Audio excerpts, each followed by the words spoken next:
La costa de Andalucía se recupera de las intensas lluvias sufridas en la tormenta de las últimas horas.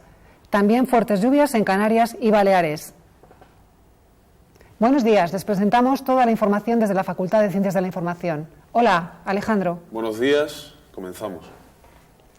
Si gobierna Pedro Sánchez, sacará la religión de las aulas. El PSOE propone en su programa electoral que la religión no cuente ni en el currículum ni en el horario escolar y recuperar la educación para la ciudadanía. Para el Partido Popular, el programa de Pedro Sánchez es una copia íntegra del programa de Zapatero. El ejército esloveno interviene en la crisis de refugiados del país. La situación se complica cada vez más por el frío y miles de personas esperan atrapadas entre las fronteras de Eslovenia, Serbia y Croacia. La costa de Granada se recupera de la intensa tormenta que cayó ayer por la noche. En Salobreña se inundaron calles, locales y garajes y hoy se han suspendido las clases como medida de precaución. También en Jerez las lluvias de las últimas horas han causado inundaciones y muchas incidencias. Detenida en Barajas una mujer de 23 años de Huelva que pretendía viajar a Turquía y de ahí a Siria para unirse a los terroristas del Estado Islámico. Se había convertido recientemente al Islam más extremista y mantenía contactos con líderes radicales a través de Internet.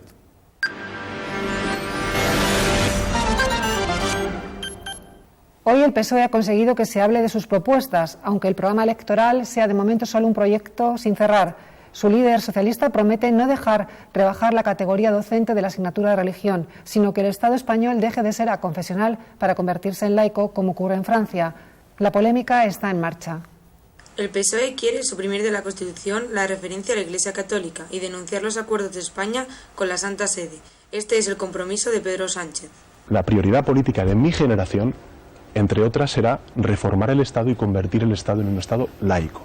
Eso no significa ir contra la religión. Yo no soy ningún radical que ponga en cuestión la creencia de nadie.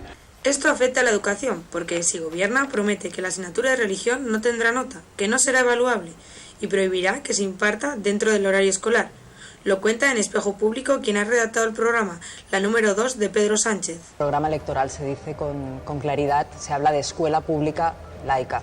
Ante la duda trasladamos la pregunta al portavoz en el Congreso que aclara que esto también se aplicará a los colegios concertados y privados. En los colegios privados la religión se podrá seguir dando, pero evidentemente no podrá formar parte del currículum. El programa electoral recoge la propuesta de multar a los clientes de prostitución, que la sanidad sea universal y gratuita y subir la obligatoriedad de la educación a los 18 años. Textualmente pone que regulará las primarias de los partidos políticos, aunque matiza que no lo impondrá. Se puede aprobar por consenso. Pedro Sánchez sí mantiene la promesa de derogar la reforma laboral, aunque no para el apartado de los despidos. Deja la negociación de las iniciaciones en manos de sindicatos y empresarios. Bien, el debate cargado de idas y venidas dentro del PSOE, como acaban de ver, ha provocado una sucesión de reacciones desde todos los ámbitos políticos. No ha habido partido político que haya evitado hoy contrastar su punto de vista con el que tiene el Partido Socialista, antes de que mañana, por cierto, Rajoy y Pedro Sánchez tengan su último cara a cara parlamentario de la legislatura en el Congreso de los Diputados. El PSOE tendrá que explicar por qué quiere cambiar la Constitución, dice el Gobierno. El asunto de la educación religiosa, asegura, está resuelto por la ley. Nuestra Constitución resolvió esta cuestión con un gran consenso. Y España es un Estado aconfesional que tiene en cuenta las singularidades y las creencias de la población española. Es un debate el de la asignatura de religión, dice Ciudadanos, que está solventado y es antiguo. Este debate está obsoleto, es cansino, es antiguo y Pedro Sánchez le quiere hacer el juego a Rajoy y en la vieja política pues ya les va bien, supongo. En Izquierda Unida dudan de la propuesta porque el PSOE no la aplicó cuando gobernaba. Lo que lamentamos es que el Partido Socialista se dé cuenta ahora de lo que podía haber hecho ya en otra legislatura. En el PP piden a Pedro Sánchez que se aplique el cuento con otras de sus medidas anunciadas, las primarias obligatorias para todos los partidos. Algunos que las piden con insistencia, pero que luego no las practican. Yo creo que la señora Lozano no ha sido elegida por primarias, me ha parecido, no lo sé. Y recrimina a los socialistas que cuando gobiernan no aplican sus medidas electorales. El temporal que cruza la península ibérica ha castigado especialmente la costa de Granada y Almería. Las localidades más afectadas han sido Motril y Salobreña, donde las lluvias han dejado importantes daños. David, cuéntanos, ¿cuál es la situación actual? En la última hora, la Agencia Estatal de Meteorología ha desactivado la alerta naranja en la costa granadina y en la provincia almeriense y pasa alerta amarilla hasta las 8 de la tarde. Los vecinos de Motril y Salobreña intentan recuperarse después de que ayer a las 5 de la mañana les sorprendiera una tromba de agua. Fuertes lluvias anoche en Almería y Cádiz. La Junta de Andalucía se ha visto obligada a activar el nivel 1 en su plan de inundaciones. Calles, bajos y locales han amanecido inundados esta mañana en Salobreña. Además, se han suspendido las clases como medida de precaución. El suelo de tarima se les ha levantado. Las calefacciones estaban todas cerradas. Al estar cerradas, pues ha venido todo para acá. A las 5 de la mañana era un diluvio. Aquello daba miedo. Ha habido un desprendimiento en la carretera nacional que nos ha obligado a cortar el tráfico durante 15 minutos. Una alerta naranja que se ha mantenido durante toda la mañana. Algo similar ha ocurrido en Almería, donde la Policía Nacional ha tenido que rescatar del interior de su vehículo a un padre y a su hijo de 10 años atrapados por el agua en el túnel de la Goleta. La Junta de Andalucía ha activado el nivel 1 de emergencias por riesgo de inundaciones en la capital almeriense, donde han caído hasta 35 litros por metro cuadrado. Los vecinos de Costacabana se despertaban con su rambla así. Y esto fue lo que ocurrió en Jerez de la Frontera, en Cádiz, donde una tromba de agua de apenas 25 minutos dejó imágenes como la de contenedores deslizándose calle abajo o desperfectos como cortes en el suministro eléctrico. También están atentos en las Islas Baleares y concretamente en Ibiza, donde ya se ha activado la alerta naranja. Detenida esta mañana una joven en el aeropuerto Adolfo Suárez Madrid-Barajas, desde donde tenía previsto viajar a Turquía y después a Siria para unirse al Estado Islámico. La joven ha experimentado, según fuentes policiales, el proceso de conversión al Islam más extremista en los últimos meses, cuando mantenía contacto a través de Internet con radicalistas pertenecientes al Estado Islámico. En estos momentos se encuentra detenida en su domicilio bajo la custodia de la Guardia Civil, que esta misma tarde iniciará un registro en busca de pruebas. Y siguiendo con terrorismo, se cumplen hoy 4 años sin atentados terroristas de ETA. Es tiempo también de actuar con responsabilidad y valentía. Era el 20 de octubre de 2011 cuando 3 etarras encapuchados leían un comunicado que anunciaban el fin de su actividad terrorista. A sus espaldas, más de 40 años de violencia con hasta 850 asesinatos. Con la detención en septiembre de 2 de sus cabecillas al sur de Francia, Irache Sorzábal y David Pla, la estructura de la banda está ya casi destruida. Lo que le queda a ETA, como digo, es pues que reconozca de hecho pues que ya ha sido absolutamente descabezada, ha sido absolutamente desmantelada y está en sus manos efectivamente el que quieran formalizar o no su disolución. Pero de hecho me atrevo a decir que prácticamente es el acta de función de ETA.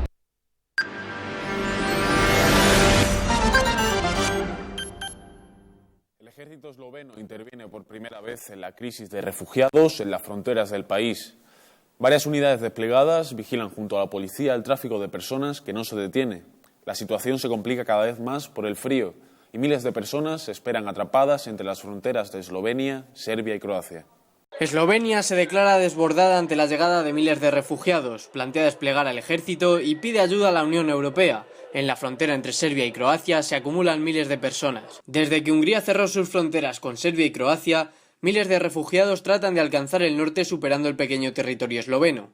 En las últimas 24 horas han entrado 13.000 personas, solo 5.000 de ellas esta madrugada tras pasar la noche al raso. El gobierno esloveno emitía un comunicado de madrugada pidiendo ayuda a la Unión Europea de forma crítica. Es iluso pensar que lo que no han resuelto los grandes países lo podamos hacer nosotros. Además, están dispuestos a cambiar la ley para aumentar el control del ejército en las fronteras y no descartan incluso construir una valla en la frontera con Croacia.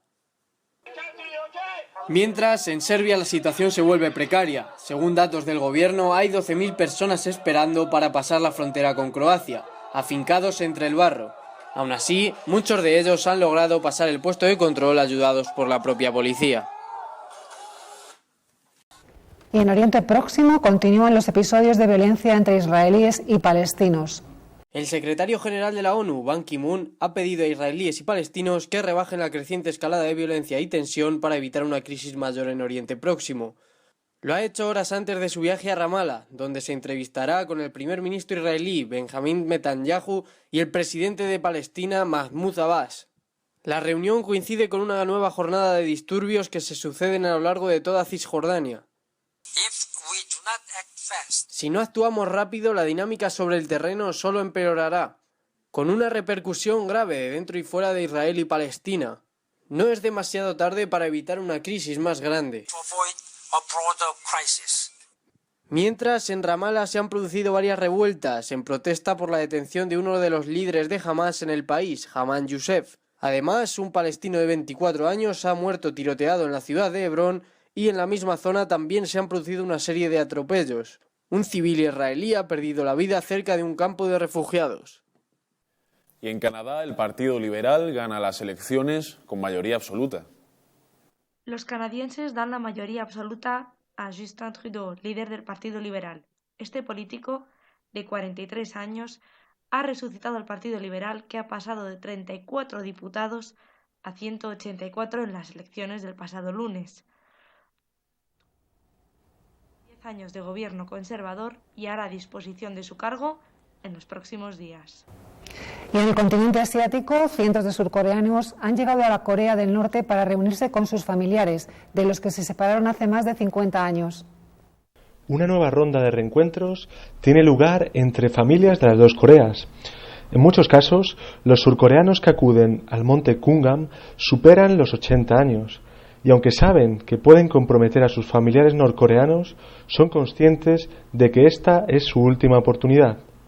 Recordemos que estos encuentros se celebran entre dos países que desde que estallase la guerra en los años 50 aún no han firmado la paz.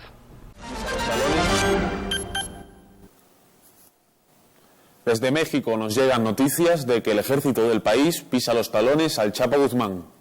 El narcotraficante más buscado de América ha burlado ya 2 veces el cerco policial desde que se fugó en julio de la cárcel de máxima seguridad del Altiplano.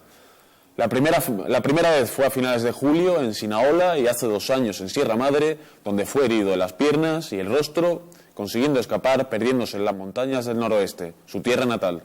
En la operación han participado unidades de élite de la Marina Mexicana y la inteligencia de Estados Unidos. Y volviendo a nuestro país, el Congreso ha aprobado de forma definitiva los presupuestos generales para 2016. Las cuentas del Estado, Almudena, han contado solo con el apoyo de UPN y el Partido Popular. Así es, ya están aprobados unos presupuestos controvertidos que salen adelante con los votos a favor de UPN y el Partido Popular y con el rechazo y duras críticas del resto de la oposición. Las cuentas para 2016 no han sufrido prácticamente modificaciones durante su tramitación en el Senado. Entrarán en vigor en menos de 2 meses y medio unos presupuestos que el Gobierno defiende como los de la estabilidad y la credibilidad. Se basan estos presupuestos en el gran cambio que se ha producido en España, en ese gran cambio que implica la confianza económica. Unos presupuestos que han sido calificados como los presupuestos de la estabilidad y de la credibilidad. La oposición ha criticado con dureza estas cuentas y ha aprovechado para arremeter contra los 4 años de legislatura de Mariano Rajoy. Han calificado las cuentas del Estado para 2016 de irreales y electoralistas, ya que el Gobierno las ha presentado un mes antes de lo habitual, por lo que no se han podido hacer con previsiones fiables. Son unos presupuestos caducados, unos presupuestos liquidados. Estos presupuestos le podríamos decir que son los de los otros, de Amenábar, unos personajes que se creía que estaban vivos pero eran muertos vivientes. Son esperpénticos en cuanto a su propia configuración. Están muertos antes de nacer. Por la mañana todos los grupos del Partido Popular habían pedido una comparecencia urgente de Mariano Rajoy para que les defendiera de las dudas que ha mostrado la Unión Europea. Los populares la han rechazado. Dicen que esta petición es surrealista e inoportuna. La reactivación del empleo ha alcanzado a los llamados ninis, ese grupo de jóvenes que ni estudia ni trabaja, que irrumpió con la llegada de la crisis económica. El porcentaje de ninis empieza a reducirse ante un mercado laboral que poco a poco se va reactivando. De hecho, entre junio de 2014 y 2015, el número de jóvenes de entre 15 y 29 años que ni estudió ni trabajó se redujo en un 8,4%. A pesar de ello, todavía hay casi 610.000 jóvenes en esta situación. Ahora está fatal, o sea, para la juventud lo tiene muy crudo, muy crudo. No hay remedio, mientras no cambie todo esto da igual, ni seguiréis. Sin cultura y sin una serie de valores y demás es imposible que la sociedad desarrolle y pare, por así decirlo, este fenómeno nini. Según los resultados del estudio que ha elaborado el Ministerio de Educación con las cifras de la encuesta de población activa, en el norte es donde hay menos ninis, sobre todo en el País Vasco, Cantabria y Navarra. Por el contrario, Andalucía, Extremadura y Canarias son las regiones que suman más jóvenes que no estudian ni trabajan. El calendario laboral de 2016 ya es oficial. El Boletín Oficial del Estado ha publicado hoy la resolución de la Dirección General de Empleo. 8 festivos simultáneos en toda España, 4 a nivel autonómico y 2 de índole municipal, 14 en total. El 1 de mayo y el 25 de diciembre no computan al caer en domingo. Así se suprimen los macropuentes, tal como había prometido el Gobierno al inicio de la legislatura. El calendario está en línea con el resto de países del entorno europeo. En Francia disfrutan de 13 festivos, Alemania estipula 14. En Italia hay 12 días festivos al año. El calendario británico es par con festivos, solo 8. Bélgica cuenta con 12. El calendario laboral griego incluye 14 festivos nacionales. Portugal se ha quedado en 9 debido a la troika. Esto ha provocado un impacto muy negativo en el turismo interior. El Partido Socialista ha prometido reponerlos si llega al gobierno.